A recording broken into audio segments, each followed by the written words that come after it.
Assalamu alaikum dear students. I am A.G. Saki. You are watching English with A.G. Saki. आज का correction का ये set इंतहाई important है क्योंकि पंजाब, सिंध, बलूचिस्तान, KPK, गिलगित बल्तिस्तान और इंडिया के जितने भी कम्पिटिटिव एग्ज़ाम्स हैं, ख़ुसूसन पाकिस्तान के CSS, PMS, FPSC, ASI का इम्तहान, FIA का, दीगर तमाम कम्पिटिटिव एग्ज़ाम्स, चाहे वो NTS का टेस्ट हो या PMS का कोई भी टेस्ट हो, उनमें करेक्शन कम से कम 10 नंबर की आती है। तो इस वजह से ये आज का सेट इंतहाई इम्पोर्टेंट है। ज़रा गौर से और तवज्जो के साथ इसकी मिस्टेक्स को जहन में रखते हुए जो है ना अपने फ़िक्रे सुनने हैं और समझने हैं। चलो आए शुरू करते हैं। सेट नंबर 2 है ये, करेक्शन की सीरीज़ का सेट नंबर 2 है। इसमें रूल्स हैं इंग्लिश ग्रामर के कि किस तरह मिस्टेक्स को फाइंड आउट करना है। तो नंबर 1 पे है, पहला सेंटेंस है he lost his trousers. Mistake यहाँ पे है, ये ट्राउजर्स के लफ्ज़ में, ट्राउज़र लफ्ज़ यहाँ पे है तो इसके साथ एस इस्तेमाल करना हमने। ट्राउज़र नहीं होता, ट्राउजर्स होता है। यही इसके अंदर मिस्टेक है और ये फिक्रा करेक्ट हो गया है। तो इसकी मिस्टेक ये किस तरह है, इम्पोर्टेंट पॉइंट है जो आप नोट कर लें कि हर वो चीज़ सिवाय इंसान को छोड़कर जिसकी भी 2 टांगें हैं उसके साथ एस ज़रूर आता है। मिसाल के तौर पर स्पेक्टेकल्स, ये ऐनक आप देख रहे हैं, इसकी 2 टांगें हैं, एक ये और एक ये।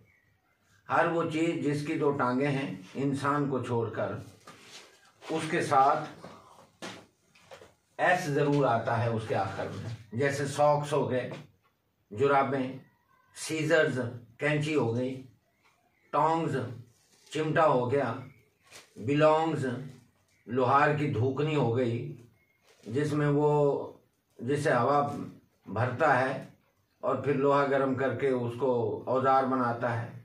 इस तरह पजामा हो गया, ब्रेजियर्स, बराज एट्सेट्रा। इन तमाम चीज़ों के एंड पे जो है ना एस का आना ज़रूरी है क्योंकि इनकी 2 टांगें होती हैं। जैसे पैंट हो गई जो हम पहनते हैं, पैंट्स, इस तरह। तो इस सिलसिले में ट्राउजर्स के साथ एस आया है। अब नंबर 2 पे we have read many poetries. अब ये रीड है, इसकी फर्स्ट फॉर्म को जो है ना स्पेलिंग यही रहेंगे, लेकिन जो है उसका तलफ़्फ़ुज़ जो है प्रोनाउंसिएशन उसको ऐसे पढ़ना है, रीड रेड रेड। अब यहाँ पे ये रेड थर्ड फॉर्म के तौर पर इस्तेमाल हुआ है क्योंकि हैज़ हैव के बाद हमेशा थर्ड फॉर्म आती है। तो पोएट्रीज, पोएट्रीज का मतलब शायरी। अब पोएट्री के अंदर गज़ल शामिल है और जिसको बोलते हैं सॉन्ग शामिल है, मरसिया है, डर जिसको बोलते हैं, ये सारी चीज़ें पोएट्री होती है। इनकी जमा नहीं बनती। हाँ, अलबत्ता पोएम्स की जमा बन जाती है क्योंकि पोएम्स गिनी जा सकती हैं, वो काउंटेबल हैं। पोएट्री अनकाउंटेबल है, इस वजह से इसकी जमा नहीं बनती। तो पोएट्रीज की बजाय हमने इसको पोएट्री लिखना है। मैनी पीसीज ऑफ पोएट्री आप कर सकते हैं या मैनी पोएम्स आप कर सकते हैं यहाँ पे। तो यहाँ पे मैनी पोएम्स आ जाएगा। तो ये सेंटेंस हो गया दुरुस्त इस तरह, we have read many poems. हमने बहुत सारी नज़में पढ़ी हैं। नंबर 3 पे he has given up. Given up idiom है, गिव अप तर्क कर देना, छोड़ देना। He has given up his study. अब ये जो स्टडी है यहाँ पे मिस्टेक है। देखिए ना, जब आप स्टडी करते हैं, मुतालिया करते हैं, फॉर एग्जांपल आप मैथ को ले लें, तो मैथमेटिक्स के अंदर पहले हिसाब आता है, फिर उसके अंदर अलजबरा है, फिर ज्योमेट्री है। इस तरह वो 3 चीज़ें बन गई। तो जब 3 चीज़ें बन गई इस तरह, फॉर एग्जांपल जैसे आप इंग्लिश जो है ना वो करेक्शन कर रहे हैं, तो इंग्लिश में अकेली करेक्शन शामिल नहीं है, इसके अंदर लिटरेचर की और भी चीज़ें हैं, लिंग्विस्टिक है और बहुत सारी जो ड्रामे हैं और नावल है, प्रोज है। क्योंकि ये बहुत सारी चीज़ों का इंसान मुतालिया करता है, इसलिए लफ्ज़ स्टडी नहीं आता, स्टडीज आता है। जैसे मुतालिया पाकिस्तान हो गया या अपना मुतालिया इंडिया हो गया, तो उसमें एक चीज़ का हम मुतालिया नहीं करेंगे, बहुत सारी चीज़ों का मुतालिया करते हैं। उसके अंदर जोग्राफिया होता है, उसके अंदर हिस्ट्री होती है, उसके अंदर करंट अफेयर्स होते हैं। इस तरह स्टडी नहीं होता, स्टडीज लफ्ज़ होता है। नंबर आगे 4 है, the room has no furniture. तो यहाँ पे मिस्टेक है फर्नीचर्स के अंदर। आप मार्केट में चले जाएं, 2 चेयर 1 टेबल खरीदने जाएं तो उसको भी हम फर्नीचर बोलेंगे। और अगर आप 10 टेबल और 100 चेयर ले आएँ और दूसरी आर्टिकल और चीज़ें ले आएँ, तब भी वो फर्नीचर ही रहेगा, फर्नीचर नहीं होता। इसलिए यहाँ पे ये जो है ना, इसका एस काटना है और ये फिक्रा इस तरह करेक्ट हो जाएगा। नंबर आगे 5 है, 10 miles are a long distance. अब 10 माइल्स 10 मील 10 मील जो मील होता है, यानी माइल वो किलोमीटर से बड़ा होता है, और 1760 गज का एक जो है वो किलोमीटर बनता है। इस तरह 10 माइल्स है। आपने देखा होगा कि आप मोटरवे पे चले जाएं, इंडिया के किसी शहर में चले जाएं, वहाँ से आप सफ़र शुरू कर दें पाकिस्तान के किसी शहर से, तो सड़क के ऊपर पत्थर लगे हुए हैं इस तरह के। एक पत्थर यहाँ हो गया, एक पत्थर यहाँ हो गया, एक यहाँ हो गया, एक यहाँ हो गया, इस तरह लगे हैं रोड के ऊपर। तो यहाँ से फर्ज करो स्टार्टिंग पॉइंट है ये, तो ये फासला यहाँ से लेकर यहाँ तक फर्ज करो ये 10 किलोमीटर का है या माइल्स का है। ये आगे यहाँ से लेकर फिर 10 किलोमीटर, यहाँ से लेकर फिर 10 किलोमीटर, इस तरह यहाँ से हो गया ये 10, ये 20 और ये 30। अब यहाँ से और यहाँ की जो दरमियान फासला है, ये फासला एक ही कहलाएगा। क्यों एक कहलाएगा? क्योंकि मेजरमेंट की गई है कि यहाँ से लेकर यहाँ तक ये फासला 10 किलोमीटर है, और फिर यहाँ से लेकर यहाँ तक आगे फिर 10 किलोमीटर है, और यहाँ से लेकर यहाँ तक आगे फिर 10 किलोमीटर है। तो ये इस तरह 1, 2 और 3। तो वो कह रहा है कि इस जुमले में कह रहा है कि 10 माइल्स। अब ये 10 माइल्स को एक्चुअल यहाँ से लेकर यहाँ तक ये एक फासला कहलाएगा। जब ये फासला एक कहलाएगा, इस वजह से यहाँ पे आर को हम क्रॉस कर देंगे, प्लूरल नहीं आएगा, सिंगुलर इज आएगा। यही इसके अंदर मिस्टेक है, इज आएगा यहाँ पे। आगे नंबर 6 है, he gave me many advices. उसने मुझे बहुत सारी नसीहतें दी या की। अब एडवाइस की जमा नहीं बनती। क्यों नहीं बनती? उसकी वजह यह है कि आपके डैड, आपके फादर, आपके अब्बू, आपके वालिद आपको एक नसीहत नहीं करते, वो बहुत सारी नसीहतें करते हैं। फॉर एग्जांपल कि बेटा सही तरह पढ़ो, वक्त पे कॉलेज जाओ, और वहाँ पे जो भी आपको होम टास्क मिलता है वो करो, और बहुत सारी बातें होती हैं ज़िंदगी की। क्योंकि वो आपको एक मशवरा नहीं देता, बहुत सारे मशवरे देता है, और वो एक एक करके मशवरे देता है। इस वजह से many pieces, PIECES, many pieces of advice आ जाएगा यहाँ पे, ADVICE advice, many pieces of advice. क्योंकि वो आपको बैक वक्ती या बहुत सारे औकात में वो हर रोज़ कोई ना कोई आपको, आपकी वालदा, आपके वालिद, आपके दादा दादी या आपकी फैमिली के बड़े अफराद, वो कोई ना कोई आपको मशवरा देते रहते हैं, नसीहत करते रहते हैं कि वक्त पे उठो, ये काम करो, ये इस तरह ना करो, ये करो। इसलिए वो टुकड़े होते हैं, पीसेस होते हैं। तो ये जो एडवाइसेस का ES था, ये हम पीसेस में ले गए, मैनी पीसेस ऑफ एडवाइस हो जाएगा। इस तरह अगला नंबर है 7 number, we have many works. अब वर्क्स जो है, इंसान एक वक्त में एक काम तो नहीं ना करता, बहुत सारे काम करता है। अब मिसाल के तौर पर आप ये करेक्शन कर रहे हैं, इससे पहले आपने कुछ और किया होगा, उससे पहले कुछ और किया होगा, उसके बाद भी आप फिर और कुछ करेंगे। तो ये एक काम नहीं है, और कामों को गिना नहीं जा सकता। क्यों नहीं गिना जा सकता? बाज़ औक़ात स्टूडेंट जो है ना वो कॉलेज में हाजिर होता है, जिस्म उसका कॉलेज में होता है, लेकिन वो पहुंचा कहीं और होता है, सोच रहा होता है, कुछ कर रहा होता है, तो बैठे बैठे बहुत सारे काम कर रहा होता है। इस तरह ये वर्क्स की जमा नहीं बनती। इसके लिए भी we have many pieces, PIECES, pieces of work आएगा।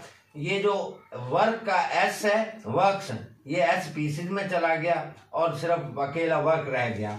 We have many pieces of work आ जाएगा। और इस वर्क के बारे में दूसरी बात बता दूं, लेकिन अगर किसी शायर की, पोइट की, या किसी राइटर की, या किसी ड्रामाटिस्ट की, नॉवलिस्ट की, प्रोज राइटर की, किसी कोई बहुत सारी बुक्स हों, तो उन बुक्स को हम वर्क्स कहते हैं।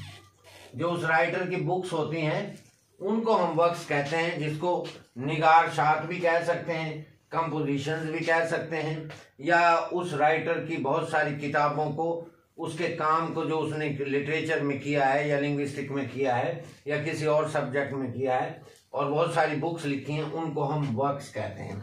लेकिन यहाँ पे we have many works to do, क्योंकि यहाँ पे वो राइटर का काम नहीं बता रहा, पूछ रहा, वो वैसे काम पूछ रहा है, तो उस काम को चूंकि हम काउंट नहीं कर सकते, और अगर उसकी जमा हमें बनानी पड़ जाए, ये असल में हमें जमा क्यों बनानी पड़ रही है? मैनी की वजह से जमा बनानी पड़ रही है, क्योंकि मैनी का मतलब होता है बहुत सारी चीजें, और मैनी के बाद जो सीगा आता है, जो वर्ड आता है, वो प्लूरल आता है। अब ये वर्क्स तो हम ले नहीं सकते, लेकिन हम ये वर्क्स की जगह पे पीसीज ऑफ वर्क करके इसको हम ठीक कर सकते हैं। तो ये इस तरह हुआ है, we have many pieces of work to do, हमने बहुत सारे काम करने हैं। नंबर 8 है, he has an urgent business. अब बिजनेस, एक तो बिजनेस होता है कारोबार। अब वो कारोबार जो होता है, जाहिर उसमें भी इंसान बहुत ज्यादा मसरूफ होता है, उस कारोबार के अंदर भी। तो इसका मतलब एक कारोबार हो गया, और एक इसका मतलब हो गया मसरूफियत। इंसान जो है ना अपने आप को बहुत सारी चीजों में इन्वॉल्व कर लेता है, बिजी कर लेता है। तो ये बिजनेस को भी हम नहीं गिन सकते। एक वक्त में इंसान कई बातों में भी बिजी होता है, कई काम कर रहा होता है, इसलिए इसको भी हम अपना इस तरह नहीं कर सकते। इसको करेंगे ये हैज एन अर्जेंट, यहाँ पे भी पीस का लफ्ज इस्तेमाल करना पड़ेगा, क्योंकि बिजनेस को भी हम काउंट नहीं कर सकते। We have many, he has an urgent piece of business at home। तो इस तरह फिक्र दुरुस्त हो गया। नंबर आगे 9 है, the chair's leg is broken। कुर्सी की टांग टूट गई है, या कुर्सी की टांग टूटी हुई है। आपको एक चीज बता दूं, जो भी बेजान चीजें हैं, सिवाय चंद चीजों के, वो जो चंद चीजें हैं वो अगले आने वाले करेक्शन के जो सेट्स हैं उनमें मैं आपको बताऊंगा। लेकिन यहाँ पे आप ये देख लें कि जो बेजान चीजें होती हैं उनके साथ कभी भी का के की इंग्लिश एपोस्ट्रोफी एस नहीं लगाते। बेजान चीजों के साथ एपोस्ट्रोफी एस यानी कॉमा और एस, एपोस्ट्रोफ मीन्स कॉमा और एस। तो उन बेजान जब चीजें भी, ये जो चेयर है ये बेजान है, तो बेजान के लिए हम एपोस्ट्रोफी एस नहीं लगाते, बल्कि उसके लिए हम ओ एफ ऑफ का लफ्ज इस्तेमाल करते हैं। अब ये ऐसे हो जाएगा, द चेयर लेग, इस तरह नहीं होगा। अब ऐसे करना है, the leg of the chair, the leg of the chair, इस तरह फिक्रा सही होगा। The leg of the chair is broken, अब ये सही होगा इस तरह। अब ये 10 नंबर है, the book of Asad is lost. Asad की किताब खो गई है, गुम हो गई है, क्योंकि असद जानदार है। अब ये जो सेंटेंस नंबर 9 है उसके उल्टा है, और 10 नंबर 9 के उल्टा है, और 9 नंबर जो सेंटेंस है वो 10 के उल्टा है। क्योंकि असद जानदार है, और जानदार की मलकियत शो करने के लिए का के की इंग्लिश ऑफ नहीं लगाते, बल्कि जानदार के लिए एपोस्ट्रोफी एस इस्तेमाल करते हैं। तो ये फिक्रा इस तरह होगा ASAD, S, असद। अब ये ऑफ की जो इंग्लिश है एपोस्ट्रोफ एस, कॉमा और एस में हम ले आए। Asad book is lost. 9 number जो सेंटेंस था उसमें चेयर बेजान थी, बेजान चीज के साथ सिवाय चंद लफ्जों को छोड़कर एपोस्ट्रोफ एस नहीं लगाया जाता। इस तरह 10 नंबर में असद जानदार है और जानदार के लिए ऑफ इस्तेमाल नहीं होता। मसलन अली का बेटा, द सन ऑफ अली गलत है, अली सन दुरुस्त है। इस तरह जानदार के साथ आप कभी भी ऑफ इस्तेमाल नहीं करेंगे, उसके लिए आप एपोस्ट्रोफ एस का की के मीनिंग के लिए इस्तेमाल करेंगे। उम्मीद है आपको मेरा आज का ये लेक्चर पसंद आया होगा। तो इस सिलसिले में अगर आपको मेरा ये लेक्चर अच्छा लगा है तो इसको सब्सक्राइब करें और ज़्यादा से ज़्यादा शेयर करें ताकि आपको अगली मेरी वीडियोस वक्त पर मिलती रहें। Thank you.